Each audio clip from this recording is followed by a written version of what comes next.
ಅಂತರಾಳ ಧಾರಾವಾಹಿಯನ್ನು ನೋಡ್ತಾ ಇದ್ವಿ. ಹಿಂದಿನ ಸಂಚಿಕೆಯಲ್ಲಿ ಸಾತ್ವಿಕ್ ಸ್ವಪ್ನಾಳಿಗೆ ಫೋನ್ ಮಾಡಿ ನಾನು ನಿಮ್ಗೇನೋ ಹೇಳಬೇಕು, ನಾನು ಹೇಳೋದನ್ನು ಒಂದು 10 ನಿಮಿಷ ಕೇಳಿಸ್ಕೊ ಅಂತ ಹೇಳ್ತಾನೆ. ಅದಕ್ಕೆ ಸ್ವಪ್ನನೂ ಒಪ್ಕೋತಾಳೆ. ಹಾಗಾದರೆ ಸಾತ್ವಿಕ್ ಸ್ವಪ್ನಾಳಿಗೆ ಏನೇನು ಹೇಳ್ತಾನೆ ಅನ್ನೋದನ್ನು ನೋಡ್ತಾ ಹೋಗೋಣ. ಅದಕ್ಕೂ ಮುಂಚೆ ಫಸ್ಟ್ ಟೈಮ್ ಯಾರು ನಮ್ಮ ಯೂಟ್ಯೂಬ್ ಚಾನಲ್ನ ನೋಡ್ತಾ ಇದ್ದೀರಾ ಅವರೆಲ್ಲರೂ ಪ್ಲೀಸ್ ಸಬ್ಸ್ಕ್ರೈಬ್ ಮಾಡ್ಕೊಳ್ಳಿ, ಹಾಗೆ ನಿಮ್ಮ ಫ್ರೆಂಡ್ಸಿಗೆಲ್ಲ ಶೇರ್ ಮಾಡಿ ಅಂತ ಹೇಳ್ತಾ ಇಂದಿನ ಎಪಿಸೋಡ್ನ ಪ್ರಾರಂಭ ಮಾಡ್ತಾ ಇದ್ದೀನಿ. ಸ್ವಪ್ನ, ಅದು ನಿನಗೆ ಗೊತ್ತು, ನನ್ನ ಸಾರಿಕಾ ನಡುವೆ ಇನ್ನೇನು ಉಳಿದಿಲ್ಲ. ಅವಳಿಗೆ ನನ್ನ ಮೇಲೆ ಸ್ವಲ್ಪನೂ ನಂಬಿಕೆ ಇಲ್ಲ. ದಯವಿಟ್ಟು ನೀನು ಒಂದೇ ಒಂದು ಮಾತು ಅವಳ ಹತ್ರ ಹೇಳ್ತೀಯಾ? ಸಾತ್ವಿಕಗೆ ಒಂದೇ ಒಂದು ಅವಕಾಶ ಕೊಡು ಅಂತ ಪ್ಲೀಸ್ ಸ್ವಪ್ನ. ಇದೊಳ್ಳೆ ಕಥೆ ಆಯಿತು ಸಾತ್ವಿಕ್. ಸಾರಿಕಾ ನಿನ್ನ ಹೆಂಡತಿ, ನೀನು ಅವಳು ಗಂಡ. ನಿಮ್ಮಿಬ್ಬರ ಲೈಫಲ್ಲಿ ನಾನು ಯಾಕೆ ಎಂಟ್ರಿ ಆಗ್ಬೇಕು ಹೇಳು? ಯಾಕಂದರೆ ನಾನು ಎಷ್ಟೇ ಕೇಳ್ಕೊಂಡ್ರು ಸಾರಿಕಾ ನನ್ನ ಮಾತನ್ನ ನಂಬ್ತಾನೇ ಇಲ್ಲ. ನೀನು ಒಂದೇ ಒಂದು ಮಾತು ಹೇಳಿದ್ರೆ ಖಂಡಿತ ಅವಳು ನಂಬ್ತಾಳೆ. ಯಾಕೆ ಗೊತ್ತಾ, ಅವಳು ನನಗಿಂತ ನೀನನ್ನು ತುಂಬ ನಂಬಿದಾಳೆ. ನೀನು ಅಂದರೆ ಅಷ್ಟೇ ಗೌರವ ಕೊಡ್ತಾಳೆ. ಹಾಗಾಗಿ ನೀನು ಒಂದೇ ಒಂದು ಮಾತು ಹೇಳಿದ್ರೆ ಅವಳು ಖಂಡಿತ ನಂಬ್ತಾಳೆ, ಖಂಡಿತ ನನಗೊಂದು ಅವಕಾಶ ಕೊಡ್ತಾಳೆ. ಅದಕ್ಕೆ ನೋಡು ಸಾತ್ವಿಕ್, ಈ ವಿಚಾರವಾಗಿ ಪದೇ ಪದೇ ನನಗೆ ಫೋನ್ ಮಾಡಬೇಡ. ದಯವಿಟ್ಟು ನನಗೆ ಮತ್ತೆ ಮತ್ತೆ ಟಾರ್ಚರ್ ಕೊಡಬೇಡ. ನೀನು ನಂಬಿಕೆ ಕಳ್ಕೊಂಡಿದ್ಯಾ, ಅದನ್ನು ಕಳಿಸ್ಕೋಬೇಕು. ಅದ್ರ ಬಗ್ಗೆ ಯೋಚನೆ ಮಾಡು. ಸುಮ್ಮನೆ ಅನ್ನೆಸೆಸರಿ ನನಗೆ ಕಾಲ್ ಮಾಡಿ ನಿನ್ನ ಟೈಮು ಹಾಳು ಮಾಡಿಕೊಂಡು ನನ್ನ ಟೈಮು ವೇಸ್ಟ್ ಮಾಡಬೇಡ. ಸ್ವಪ್ನ, ನನಗೆ ಗೊತ್ತು ನೀನು ಯಾಕೆ ನನಗೆ ಸಹಾಯ ಮಾಡ್ತಿಲ್ಲ ಅಂತ. ನಾನು ನಿನಗೆ ಮೋಸ ಮಾಡಿದೆ ಅಂತ ತಾನೇ? ನೋಡು, ನನಗೆ ಹಳೇದು ಯಾವುದೂ ಬೇಕಾಗಿಲ್ಲ. ನಾನು ಹೊಸ ಜೀವನ ಪ್ರಾರಂಭ ಮಾಡಬೇಕು ಅಂತ ಅಂದ್ಕೊಂಡಿರೋಳು. ನಿನ್ನ ಲೈಫ್ ನೀನು ನೋಡ್ಕೊ, ನನ್ನ ಲೈಫ್ ನಾನು ನೋಡ್ಕೊಳ್ತೀನಿ. ಮತ್ತೆ ಮತ್ತೆ ನನಗೆ ಕಾಲ್ ಮಾಡಬೇಡ. ಸ್ವಪ್ನ, ನಾನು ಹೇಳೋದು ಸ್ವಲ್ಪ ಕೇಳು. Hello hello.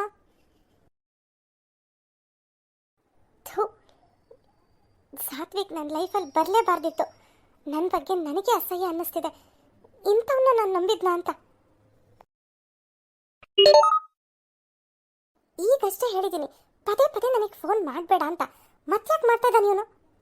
ಇನ್ನೊಂದ್ಸರಿ ಸರಿಯಾಗಿ ಬೈದ್ಬಿಟ್ಟು ಫೋನ್ ಇಡ್ತೀನಿ. ಹಲೋ, ನಿನಗೆ ಒಂದ್ಸರಿ ಹೇಳಿದ್ರೆ ಅರ್ಥ ಆಗಲ್ವಾ ಪದೇ ಪದೇ ಫೋನ್ ಮಾಡಬೇಡ ಅಂತ? ಹಲೋ ಹಲೋ ಮೇಡಮ್, ನಾನು ಹೇಳೋದನ್ನು ಸ್ವಲ್ಪ ಕೇಳಿಸ್ಕೊಳ್ಳಿ. ಇಷ್ಟೊತ್ತು ನಿಮ್ಮ ಜೊತೆ ಮಾತಾಡ್ತಿದ್ರಲ್ಲ, ಅವ್ರು ಯಾರು ಅಂತ ನನಗೆ ಗೊತ್ತಿಲ್ಲ. ಅವರಿಗೆ ಆಕ್ಸಿಡೆಂಟ್ ಆಗಿದೆ. ನಿಮಗೆ ಕಾಲ್ ಮಾಡಿದ್ರಲ್ಲ, ಅದಕ್ಕೆ ನಾನು ರಿಟರ್ನ್ ಮಾಡಿದೆ ಅಷ್ಟೇ. ಏನು ಆಕ್ಸಿಡೆಂಟ್ ಆಗಿದೆಯಾ? ಹೌದು, ಅವರನ್ನು ಹಾಸ್ಪಿಟಲಿಗೆ ಕರ್ಕೊಂಡು ಹೋಗ್ತಾ ಇದ್ದೀವಿ. ದಯವಿಟ್ಟು ನೀವು ಬರ್ತೀರಾ ಮೇಡಮ್? ಸರಿ. ಓಕೆ ಮೇಡಮ್, ನಾನು ಯಾವ ಹಾಸ್ಪಿಟ್ಲು ಏನು ಅನ್ನೋದನ್ನು ನಿಮ್ಮ ನಂಬರ್ಗೆ ವಾಟ್ಸಪ್ ಮಾಡ್ತೀನಿ. ಓಕೆ. ಅಯ್ಯೋ, ಸಾತ್ವಿಕಿಗೆ ಆಕ್ಸಿಡೆಂಟ್ ಆಗಿದೆಯಾ? ಏನು ಮಾಡೋದೀಗ? ಇವ್ರು ಬೇರೆ ಬನ್ನಿ ಅಂತ ಹೇಳ್ತಾ ಇದ್ದಾರಲ್ಲ. ಸಾರಿಕಂಗೆ ಫೋನ್ ಮಾಡಿಬಿಡ್ಲಾ? ಏನು ಮಾಡೋದು? ಈಗ ರಾತ್ರಿ 11:15. ಈಗ ಎಲ್ಲರೂ ಮಲಗಿರ್ತಾರೆ. ಏನು ಮಾಡಬೇಕು ಅಂತಾನೆ ಗೊತ್ತಾಗ್ತಿಲ್ವಲ್ಲ. ಅಯ್ಯೋ ದೇವ್ರೆ, ನನ್ನ ಹತ್ರ ಫೋನಲ್ಲಿ ಮಾತಾಡ್ತಿರ್ಬೇಕಾದ್ರೆ ಈ ರೀತಿ ಆಗಬೇಕಿತ್ತ? ಇಲ್ಲ, ಈ ಸಮಯದಲ್ಲಿ ಇದನ್ನೆಲ್ಲ ಯೋಚನೆ ಮಾಡೋಕ್ಕಿಂತ ಒಂದು ಮಾನವೀಯತೆ ದೃಷ್ಟಿಯಿಂದ ಅಲ್ಲಿಗೆ ಹೋಗೋದು ಒಳ್ಳೆಯದು. ಮಿಕ್ಕಿದ ಆಮೇಲೆ ನೋಡ್ಕೊಳ್ಳೋಣ. ಸ್ವಪ್ನ ಮಾನವೀಯತೆ ದೃಷ್ಟಿಯಿಂದ ಸಾತ್ವಿಕ್ನ ನೋಡ್ಕೊಂಡು ಬರೋಣ ಅಂತ ಹಾಸ್ಪಿಟ್ಲ್ ಕಡೆ ಹೋಗ್ತಾಳೆ. ಹಲೋ, ನೀವು ಹಾಸ್ಪಿಟ್ಲ್ ಯಾವುದು ಅಂತ ವಾಟ್ಸಪ್ ಮಾಡ್ತೀನಿ ಅಂತ ಹೇಳಿದ್ರಿ, ಇನ್ನೂ ಮಾಡೇ ಇಲ್ಲ. ಮೇಡಮ್, ಅವನಿರೋ ಕಂಡೀಷನ್ಗೆ ಹಾಸ್ಪಿಟ್ಲ್ವರೆಗೂ ಹೋಗೋದು ಬೇಡ ಅಂತ ನಾನು ನಮ್ಮನೆ ಪಕ್ಕನೇ ಒಬ್ಬರು ಡಾಕ್ಟ್ರ್ ಇದ್ದಾರೆ, ಅವ್ರನ್ನ ಮನೆಗೆ ಕರೆಸಿದ್ದೀನಿ. ಅವರೇ ಅವನಿಗೆ ಟ್ರೀಟ್ಮೆಂಟ್ ಕೊಡ್ತಿದ್ದಾರೆ. ನೀವು ಅವನ್ನ ನೋಡಬೇಕು ಅಂದರೆ ನಾನು ನಮ್ಮನೆ ಅಡ್ರೆಸ್ ನಿಮಗೆ ಕಳಿಸ್ತೀನಿ, ನೀವು ಇಲ್ಲೇ ಬರ್ಬೋದು. ಸರಿ, ಆಯಿತು, ಕಳಿಸಿ. ಹಾಂ. ಅಯ್ಯೋ ದೇವ್ರೆ, ಸಾರಿಕಾ ಸಾತ್ವಿಕ್ ಜೀವನ ಇನ್ನೇನು ಸರಿ ಹೋಗ್ಬೋದು ಅನ್ನೋಷ್ಟರಲ್ಲಿ ಈ ರೀತಿ ಎಲ್ಲ ಮಾಡಿದೆಯಲ್ಲಪ್ಪ. ಪಾಪ ಸಾರಿಕಾ ಈಗಾಗಲೇ ತುಂಬಾನೇ ನೊಂದಿದ್ದಾಳೆ. ಈಗ ಸಾತ್ವಿಕ್ಗೇನಾದರೂ ಆದರೆ ಅವಳ ಜೀವನ ಇಲ್ಲ. ಏನೋ ಅವ್ನು ತಪ್ಪು ಮಾಡಿದ್ದಾನೆ. ಆ ತಪ್ಪನ್ನ ತಿದ್ಕೊಳ್ಳೋಕ್ಕೆ ಈಗ ನೀನೇ ಒಂದು ಅವಕಾಶ ಕೊಡಬೇಕಪ್ಪ. ಓಹ್, ಅಡ್ರೆಸ್ ಮೆಸೇಜ್ ಮಾಡಿದ್ದಾರೆ. ಈಗಲೇ ಹೋಗಿ ಸಾತ್ವಿಕ್ನ ನೋಡೋಣ.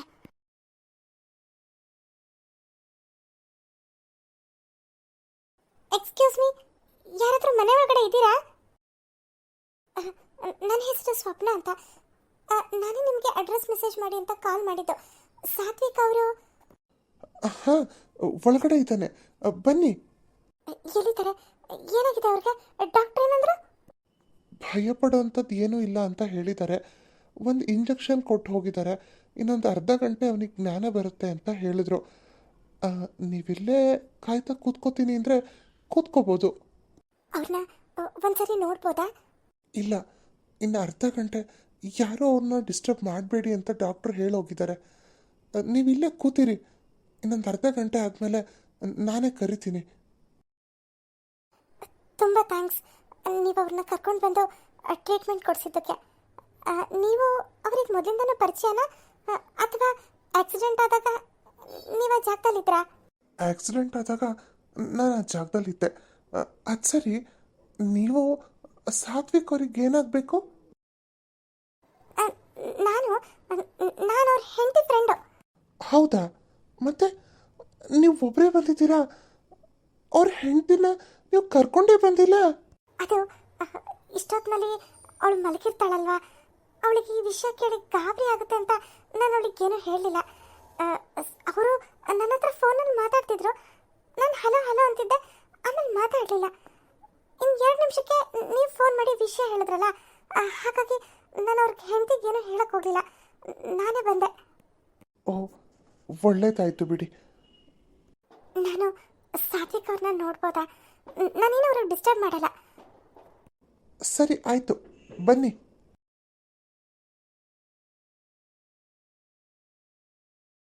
ಮೇಡಮ್, ಏನು ಯೋಚನೆ ಮಾಡ್ತಿದ್ದೀರಾ? ಅಲ್ಲ, ಸಾತ್ವಿಕಗೆ ಆಕ್ಸಿಡೆಂಟ್ ಆಗಿದೆ ಅಂತ ಹೇಳಿದ್ರಿ. ಇವನಿಗೆ ನೋಡಿದ್ರೆ ಒಂದು ಸಣ್ಣ ತರ್ಜಿದ ಗಾಯನೂ ಆಗಿಲ್ಲ, ಅದಕ್ಕೆ ಯೋಚನೆ ಮಾಡ್ತಿದ್ದೆ. ಅಯ್ಯೋ ಮೇಡಮ್, ಅವ್ನು ಬಿದ್ದಿದ್ದ ಫೋರ್ಸ್ಗೆ ಹೆಲ್ಮೆಟ್ ಹಾರೋಗಿದೆ. ಒಳಗಡೆ ಬ್ಲಡ್ ಕ್ಲಾಟ್ ಆಗಿರ್ಬೋದು ಅಂತ ಡಾಕ್ಟ್ರು ಅನುಮಾನ ಪಡ್ತಿದ್ರು. ಅವ್ನಿಗೆ ಎಷ್ಟು ನೀರು ಹಾಕಿ ಎಬ್ಸಿದ್ರು ಜ್ಞಾನನೇ ಬರಲಿಲ್ಲ, ಗೊತ್ತಾ? ನಾನು ಆ ಟೆನ್ಷನಲ್ಲಿದ್ದರೆ ನೀವು ನೋಡಿದ್ರೆ ಈ ರೀತಿ ಮಾತಾಡ್ತಿದ್ದೀರಲ್ಲ. ಇನ್ನೊಂದು ಅರ್ಧ ಗಂಟೆಗೆ ಜ್ಞಾನ ಬಂದರೆ ಸಾಕಾಗಿದೆ. ನಾನು ಬಂದಾಗಲೇ 10 ರಿಂದ 15 ನಿಮಿಷ ಆಯಿತು. ಆ ಲೆಕ್ಕಾಚಾರ ನೋಡಿದ್ರೆ ಇನ್ನೊಂದು 10-15 ನಿಮಿಷಕ್ಕೆ ಇವರಿಗೆ ಜ್ಞಾನ ಬರಬೇಕು. ಮೇಡಮ್, ಇವ್ರಿಗೆ ಜ್ಞಾನ ಬರೋವರೆಗೂ ನೀವು ಇಲ್ಲಿ ಕೂತಿರ್ತೀರಾ? ನಾನು ಊಟನೂ ಮಾಡಿಲ್ಲ. ನಾನು ಯಾವುದೋ ಕೆಲಸದ ಮೇಲೆ ಊರಿಗೆ ಹೋಗಿದ್ದೆ, ಮನೆಗೆ ಹೋಗ್ತಿದ್ದೆ. ಇವ್ರಿಗೆ ಆಕ್ಸಿಡೆಂಟ್ ಆಯ್ತಲ್ಲ ಅಂತ ಕರ್ಕೊಂಡು ಬಂದೆ. ನಾನು ಹೋಟೆಲಿಗೆ ಹೋಗಿ ಊಟ ಮಾಡ್ಕೊಂಬರ್ತೀನಿ. ಅಲ್ಲ, ಇಷ್ಟೊತ್ತಿನಲ್ಲಿ ಯಾವ ಹೋಟೆಲ್ ತೆಗ್ದಿರುತ್ತೆ? ಅಯ್ಯೋ, ಹೋಟೆಲ್ ಇಲ್ಲ ಅಂದರೆ ಇಲ್ಲ, ಬೀದಿ ಬದಿಲಿ ಬೋಂಡಾ ಬಜ್ಜಿ ಅದು ಇದು ಅಂತ ಏನಾದರೂ ಮಾಡ್ತಿರ್ತಾರಲ್ಲ, ಅದನ್ನಾದರೂ ತಿನ್ಕೊಂಡು ಬರ್ತೀನಿ. ನನಗೆ ತುಂಬ ಹೊಟ್ಟೆ ಹಸಿತಿದೆ. ನೀವಿಲ್ಲಿ ಕೂತೀರಿ. ಇನ್ನೇನು ಮಾಡೋದು, ಬಂದಾಗಿದೆ. ಸಾತ್ವಿಕಗೆ ಜ್ಞಾನ ಬಂದಮೇಲೆ ಅವನನ್ನು ಮಾತಾಡಿಸ್ಕೊಂಡು ಆಮೇಲೆ ಮನೆಗೆ ಹೋದ್ರಾಯ್ತು. ನನಗೆ ಆಕ್ಸಿಡೆಂಟ್ ಆಗಿದೆ ಅಂದ್ಕೊಂಡು ಇಲ್ಲಿಗೆ ಬಂದಿದ್ಯಾ ಅಲ್ವಾ? ಈಗ ನೋಡು. ಸಾತ್ವಿಕ್, ಸಾತ್ವಿಕ್, ಏನು ಮಾಡ್ತಿದ್ಯಾ ನೀನು? ಬಿಡು ನನ್ನ.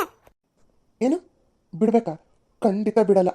ಇಲ್ಲಿಂದ ತಪ್ಪಿಸ್ಕೊಂಡು ಹೋಗೋಕ್ಕೆ ಚಾನ್ಸೇ ಇಲ್ಲ. ಸಾತ್ವಿಕ್, ನೀನು ಏನು ಮಾಡ್ತಿದ್ಯಾ ಅಂತ ನಿನಗೆ ಜ್ಞಾನ ಇದೆಯಾ? ಬಿಡು ನನ್ನ.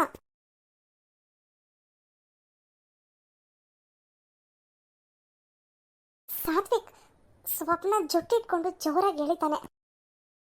ಅಣ್ಣ, ಅಣ್ಣ. ಸಾತ್ವಿಕ್, ಏನು ಮಾಡ್ತಿದ್ಯಾ? ದಯವಿಟ್ಟು ನನ್ನ ಬಿಟ್ಬಿಡು. ನಿನ್ನನ್ನು ಬಿಡೋದಾ? ನನ್ನ ಜೀವನಕ್ಕೆ ಮುಳ್ಳಾಗಿರೋಳೆ ನೀನು. ನಾನು ನಿನಗೆ ಅಂತ ಅನ್ಯಾಯ ಏನು ಮಾಡಿದ್ದೀನಿ? ಹೇಳ್ತೀನಿ ಕೇಳು, ಏನು ಮಾಡಿದ್ಯಾ ಅಂತ. ಈಗ ನನ್ನ ಸಾರಿಕಾ ಮಧ್ಯೆ ಬಂದಿರೋಳೆ ನೀನು. ಸಾರಿಕಾ ಇಂಡಿಪೆಂಡೆಂಟ್ ಆಗಿ ಜೀವನ ಮಾಡೋಕ್ಕೆ ನೀನೇ ಕಾರಣ. ಇದೆಲ್ಲ ನನಗೆ ಗೊತ್ತಿಲ್ಲ ಅಂತ ತಿಳ್ಕೊಂಡಿದ್ಯಾ? ನೋಡು ಇವತ್ತು ನಿನ್ನ ಏನು ಮಾಡ್ತೀನಿ ಅಂತ. ಅಯ್ಯೋ ಇಲ್ಲ ಸಾತ್ವಿಕ್, ನೀನು ತಿಳ್ಕೊಂಡಿರೋ ತಪ್ಪು. ನೀನು ಅವಳು ಕೊಟ್ಟ ಚಿತ್ರಹಿಂಸೆಯಿಂದಾನೆ ಅವಳು ಇಂಡಿಪೆಂಡೆಂಟ್ ಆಗಿ ಜೀವನ ಮಾಡ್ತೀನಿ ಅಂತ ಬಂದಿದ್ದು ಅಷ್ಟೇ. ನೋಡು, ನನಗೆ ಸಾರಿಕಾ ಸಿಗದೇ ಇದ್ರೂ ಪರವಾಗಿಲ್ಲ, ಆದರೆ ಇನ್ನು ಮುಂದೆ ನಿನ್ನ ಜೀವನ ಚೆನ್ನಾಗಿರಬಾರ್ದು. ಆ ರೀತಿ ಮಾಡ್ತೀನಿ ನೋಡು. ಅಯ್ಯೋ ಪ್ಲೀಸ್ ಸಾತ್ವಿಕ್, ನಿನ್ನ ಕೈ ಮುಗಿತೀನಿ ಪ್ಲೀಸ್. ಸ್ವಪ್ನಗೆ ಏನು ಮಾಡಬೇಕು ಅಂತ ಗೊತ್ತಾಗಲ್ಲ. ಅವಳು ಧೈರ್ಯ ಮಾಡಿ ಸಾತ್ವಿಕ್ಗೆ ಸರಿಯಾಗಿ ಹೊಡಿತಾಳೆ. ನನಗೆ ಹೊಡಿತೀಯಾ ನೀನು? ಪ್ಲೀಸ್ ನನಗೇನು ಮಾಡಬೇಡ. ನಿನ್ಗೇನು ಮಾಡಬಾರ್ದು ಅಂದರೆ ನಾನು ಹೇಳ್ದಂಗೆ ನೀನು ಕೇಳಬೇಕು. ಕೇಳ್ತೀಯಾ? ಕೇಳ್ತೀನಿ. ಸರಿ, ಎದ್ದೇಳು ಮೇಲೆ. ಶಂಕರ್. ಏನು ಮೇಡಮ್, ನಿಮ್ಮ ಸಾತ್ವಿಕ್ಗೆ ಜ್ಞಾನ ಬಂತಾ?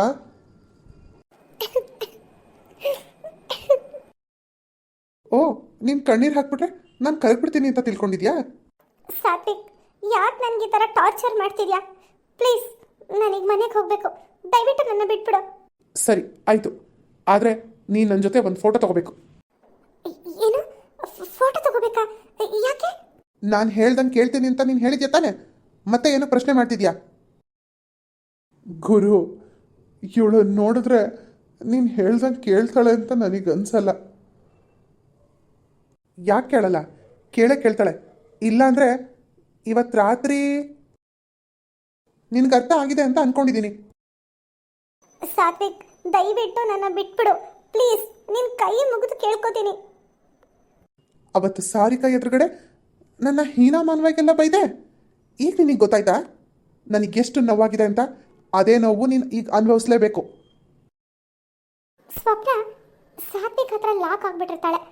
ಅವಳು ಎಲ್ಲೂ ಹೊರಗಡೆನೂ ಹೋಗೋಕ್ಕಾಗ್ತಿರಲ್ಲ, ಯಾರಿಗೂ ಫೋನ್ ಮಾಡೋಕ್ಕೂ ಆಗ್ತಿರಲ್ಲ.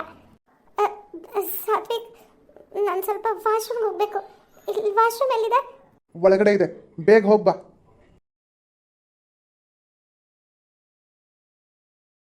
ಶಂಕರ್, ನಡೀರಿ, ನಿಮ್ಮ ಜೊತೆ ಸ್ವಲ್ಪ ಮಾತಾಡಬೇಕು. ಅವಳು ವಾಶ್ರೂಮ್ಗೆ ಹೋಗಿ ಬರೋಷ್ಟರಲ್ಲಿ ನಾವಿಬ್ಬರು ಮಾತುಕತೆ ಮುಗಿಸ್ಕೊಳ್ಳೋಣ. ಅಯ್ಯೋ ದೇವ್ರೆ, ಇವನ ಹತ್ರ ಬಂದು ಸಿಕ್ಕಾಕೊಂಡಲ್ಲಪ್ಪ. ಈಗ ಏನು ಮಾಡಲಿ? ಇಲ್ಲಿಂದ ತಪ್ಪಿಸ್ಕೊಳ್ಳೋದು ಹೇಗೆ? ಇಲ್ಲೊಂದು ಕಿಟಕಿನೂ ಇಲ್ಲ, ಏನೂ ಇಲ್ಲ. ನನಗೇನು ಮಾಡಲಿ? ಹಾಂ, ಸುಷ್ಮಿತಂಗೆ ಫೋನ್ ಮಾಡೋಣ. ಪಾಪ ಅವಳು ಒಳ್ಳೆ ನಿದ್ದೆ ಇರ್ತಾಳೆ. ಅವಳು ಫೋನ್ ತಗೋತಾಳೋ ಇಲ್ವೋ ನೋಡೋಣ, ಟ್ರೈ ಮಾಡೋಣ. ಸ್ವಪ್ನ ಸುಷ್ಮಿತಂಗೆ ತುಂಬ ಸರಿ ಕಾಲ್ ಮಾಡ್ತಾಳೆ, ಆದರೆ ಸುಷ್ಮಿತಾ ಅವಳು ಫೋನ್ ರಿಸೀವ್ ಮಾಡೋದೇ ಇಲ್ಲ. ಅಯ್ಯೋ, ಸುಷ್ಮಿತಾ ಫೋನೇ ರಿಸೀವ್ ಮಾಡ್ತಿಲ್ವಲ್ಲ, ಏನು ಮಾಡೋದೀಗ? ಇನ್ನೊಂದ್ಸರಿ ಟ್ರೈ ಮಾಡೋಣ. Hello hello Sushmita. ಸ್ವಪ್ನ, ನೀನು ಇಷ್ಟೊತ್ತಿನಲ್ಲಿ? ಸ್ವಪ್ನ ಸುಷ್ಮಿತಂಗೆ ಎಲ್ಲ ವಿಷಯನೂ ಹೇಳ್ತಾಳೆ. ಅಯ್ಯೋ ಹೌದಾ ಸ್ವಪ್ನ? ಎಂಥ ಕಿಡಿಗೇಡಿನೇ ಅವನು. ನೀನೀಗ ಎಲ್ಲಿಂದ ಮಾತಾಡ್ತಿದ್ಯಾ? ನಾನು ಅವನ ಹತ್ರ ವಾಶ್ರೂಮ್ಗೆ ಹೋಗಿ ಬರ್ತೀನಿ ಅಂತ ಸುಳ್ಳು ಹೇಳಿ ನಿನಗೆ ವಾಶ್ರೂಮಿಂದ ಫೋನ್ ಮಾಡ್ತಾ ಇದ್ದೀನಿ ಕಣೆ. ನಂಗೆ ತುಂಬ ಭಯ ಆಗ್ತಿದೆ ಸುಷ್ಮಿತಾ. ನನಗೇನು ಮಾಡಬೇಕು ಅಂತಲೇ ಗೊತ್ತಾಗ್ತಿಲ್ಲ ಕಣೆ. ಹೆದರ್ಕೋಬೇಡ ನೋಡು, ಹೇಗಾದರೂ ಮಾಡಿ ಇನ್ನೊಂದು 1/4 ಗಂಟೆ 20 ನಿಮಿಷ ನೀನು ವಾಶ್ರೂಮಿಂದ ಆಚೆ ಹೋಗಲೇಬೇಡ. ಅವ್ನಿಗೆ ಎಷ್ಟು ಹೋಗಿದ್ರು ಸರಿ, ನಾನು ಏನಾದರೂ ಒಂದು ವ್ಯವಸ್ಥೆ ಮಾಡ್ತೇನೆ. ಸರಿ, ನಾನು ನನ್ನ ಫೋನ್ನ ವೈಬ್ರೇಷನ್ ಮೋಡಲ್ಲಿ ಇಟ್ಟಿರ್ತೀನಿ. ನನ್ನ ಹತ್ರ ಫೋನ್ ಇದೆ ಅಂತ ಗೊತ್ತಾದರೆ ಆಮೇಲೆ ಅವ್ನು ಫೋನ್ ಕಿತ್ಕೊಂಡ್ರೆ ನಾನೇನು ಕಾಂಟ್ಯಾಕ್ಟ್ ಮಾಡೋಕ್ಕೆ ಆಗಲ್ಲ. ಹೌದು, ಒಂದು ಕೆಲಸ ಮಾಡು, ನೀನು ಇವಾಗಿರೋ ಅಡ್ರೆಸ್ನ ನನಗೆ ವಾಟ್ಸಪ್ ಮಾಡು. ಆಮೇಲೆ ಅವ್ನು ಫೋನ್ ಕಿತ್ಕೊಂಡ್ರು ತೊಂದರೆ ಇಲ್ಲ, ಸರಿನಾ? ಸುಷ್ಮಿತಾ, ನಾನು ಫೋನ್ ಇಡ್ತೀನಿ ಕಣೆ. ಈಗಲೇ ನಿನಗೆ ಅಡ್ರೆಸ್ ವಾಟ್ಸಪ್ ಮಾಡ್ತೀನಿ. ಅವ್ನು ಬಂದ ಅನ್ಸುತ್ತೆ. ಸ್ವಪ್ನ ತಾನಿರೋ ಅಡ್ರೆಸ್ನ ತನ್ನ ಫ್ರೆಂಡ್ ಸುಷ್ಮಿತಾಗೆ ವಾಟ್ಸಪ್ ಮಾಡ್ತಾಳೆ. ಸ್ವಪ್ನ, ಅಯ್ಯೋ ಇವನು ಕರಿತಾ ಇದ್ದಾನಲ್ಲ, ಏನು ಮಾಡೋದೀಗ? ಸ್ವಪ್ನ, ಆಚೆ ಬಾ. ಒಂದು 10 ನಿಮಿಷ ಬರ್ತೀನಿ. ನೋಡು, ನಾನು ನಿನ್ಗೇನಾದರೂ ಮಾಡ್ತೀನಿ ಅನ್ನೋ ಭಯದಿಂದ ನೀನು ವಾಶ್ರೂಮ್ಗೆ ಹೋಗ್ಬೇಕು ಅಂತ ಸುಳ್ಳು ಹೇಳಿ ಅಲ್ಲಿ ಬಚ್ಚಿಟ್ಕೊಂಡಿದ್ಯಾ? ನೀನು ಎಲ್ಲೂ ತಪ್ಪಿಸ್ಕೊಳಕ್ಕಾಗಲ್ಲ ನನ್ನಿಂದ. ಅದು ಎಷ್ಟೋ ತನಕ ನೀನು ವಾಶ್ರೂಮಲ್ಲಿ ಇರ್ತೀಯ ನಾನು ನೋಡ್ತೀನಿ. ಅಯ್ಯೋ ಏನು ಮಾಡೋದೀಗ? ಅಮ್ಮಂಗೆ ನಾನಿಲ್ಲಿರೋ ವಿಚಾರನೂ ಗೊತ್ತಿಲ್ಲ. ಪಾಪ ಅಮ್ಮ, ನಾನಿಲ್ಲಿಂದ ಯಾವಾಗ ಹೋಗ್ತೀನೋ ಏನೋ ಒಂದು ಅರ್ಥ ಆಗ್ತಿಲ್ವಲ್ಲ. ನಾನು ಇವನಿಗೆ ಆಕ್ಸಿಡೆಂಟ್ ಆಗಿದೆಯಲ್ಲ ಅಂತ ಮಾನವೀಯತೆ ದೃಷ್ಟಿಯಿಂದ ನೋಡೋಣ ಅಂತ ಬಂದೆ. ಆದರೆ ಇವನಿಷ್ಟು ನೀಚನ? ಮತ್ತೆ ಮತ್ತೆ ಇವನು ನಂಬಿಟ್ನಲ್ಲ ನಾನು. ಸ್ವಪ್ನ ಏನು ಮಾಡಬೇಕು ಅಂತ ಗೊತ್ತಾಗದೆ ಅಳ್ತಾ ವಾಶ್ರೂಮಲ್ಲೇ ನಿಂತ್ಕೋತಾಳೆ. ಸ್ವಪ್ನ ಅಲ್ಲಿಂದ ಹೇಗೆ ತಪ್ಪಿಸ್ಕೊಂಡು ಬರ್ತಾಳೆ, ಮುಂದೇನಾಗುತ್ತೆ ಅನ್ನೋದನ್ನ ನೆಕ್ಸ್ಟ್ ಎಪಿಸೋಡ್ನಲ್ಲಿ ನೋಡೋಣ.